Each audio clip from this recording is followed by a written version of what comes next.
Hey guys, and welcome to a new video. Today I want to go over the patch notes in a TLDR matter of fashion, because not everybody has the time and or is willing to read through the entire book of patch notes.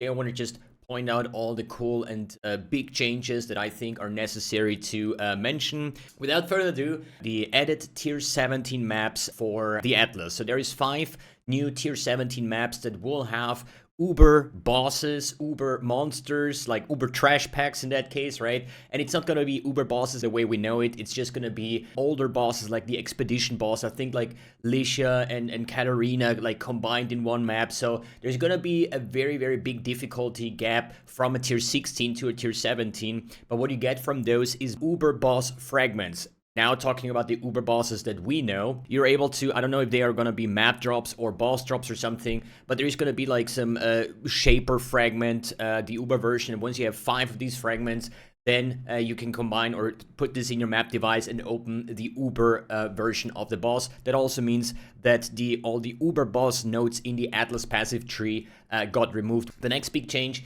is Sextants have been removed.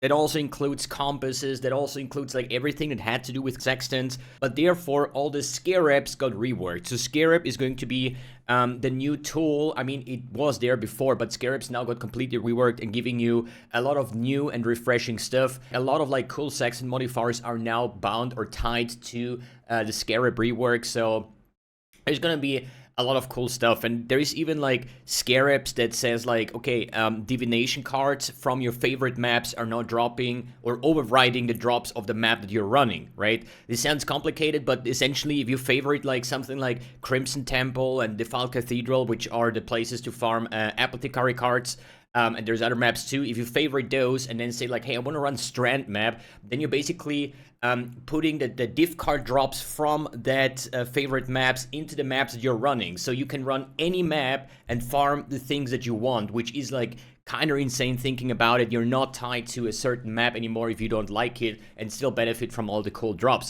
Next point is the master missions are now removed. So there, if you open your Atlas, you could pick like your Yun master mission, your Einhar and stuff like that.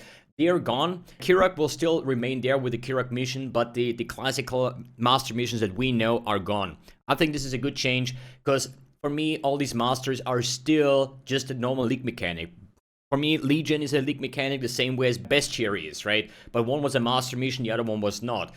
And in addition to that, now you can have those master missions in one map, basically, right? So you can now have Alva, Yun, and Nico in one map, which was not possible before because all the masters were blocking each other out. Then we have a complete, massive Atlas change, the Atlas passive tree, to be specific. A lot of keystones that we know, which is like Wandering Path and stuff like that, got removed, and they added a shit ton of new stuff, especially a lot of like notes for pushing your scarab and the rarer scarabs to find, and like scarab drop rates, because they are now global drops. They're not tied to any league mechanic anymore, and I think this is pretty cool. And one addition they also did is actually giving you Atlas passive skill points for the new league. So not as we know in the past, where you say like, hey, we have a league, and if it goes core, they add the Atlas passive nodes to the Atlas passive tree for that league.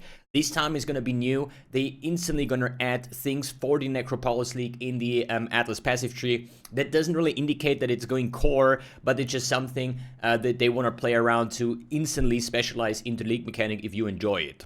Maven invitations no longer drop. They got offered by Kirak after completing all steps to enter the invitation. Now you basically just farm your 4 guardians, Shaper guardians for example, and once you complete all, Kirak will have like a message or request and say like, hey, I have your guardian invitation ready. I think this is a great change. I hate the part where you actually farm the steps of the invitations and then you're just unlucky, you didn't drop the invitation, you want to buy one from PoE trade, and then you see, oh, the invitation is a divine. Like, I don't know about that. So boss rushing and stuff will be kind of like a very, very good source of currency. Then there is 3 different Atlas tree sets. Unlock those by doing core content. Once you have the Atlas passive tree open, there will be some drop-down menu where you can pick between 3 different layouts that you can then specialize into. Like, one is going to be like Delhi Farm, the next one is like Legion, Beyond, I don't know, Betrayal or whatever. And basically when you open your map in your map device, you know, this typical layout where you put in your map, you're going to have all 3 of your Atlas passive trees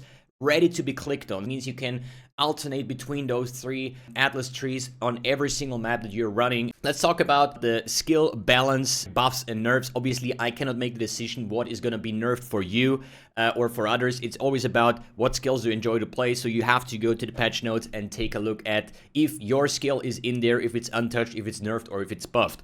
The main things that I think is worth to point out: Penance Brand of Dissipation, Storm Brand of Indecision, Tornado Shot, and Kinetic Bolt of Fragmentation got hard nerfed, and obviously Cleave of Rage also got nerfed. I mean, that's probably the most important thing to point out here, right?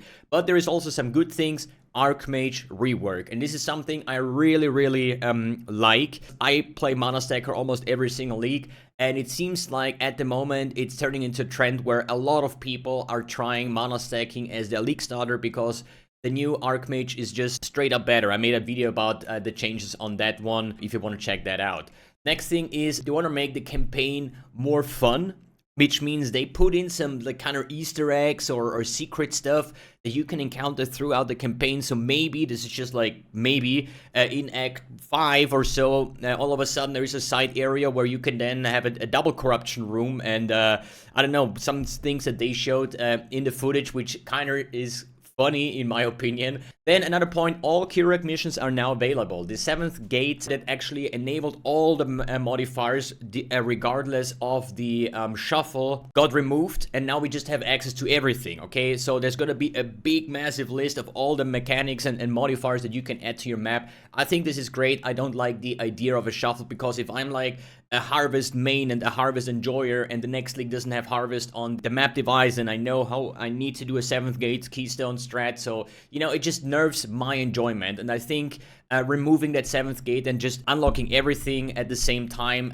so you can just play whatever you want and you enjoy, I think this is great, and this is the way we should go forward as well. Then Stun Tech, the Blood Notch comp is dead because they changed the mastery. And also worth mentioning is the mana cost reduction flask suffix is gone. Big nerf in my opinion to Mage Blood builds, just because a lot of like high-end builds have shit tons of attack speed, cast speed, and stuff like that. 25% reduced mana cost while Flask is active, and then scaled by Flask effect and stuff. I know I use this Flask on every single Mage Blood build that I ever play, just because it's so comfy to get your mana cost down to like, I don't know, like 1 or 2 mana per cast or attack, right? So gonna be interesting how to solve that kind of like mana issue for the end game builds. But let me know in the comments what you think was your main key takeaways from the patch note. What are you really looking forward to, and what do you think should be also mentioned over here. Alright guys, thanks for tuning in, thanks for watching, and see you in the next video.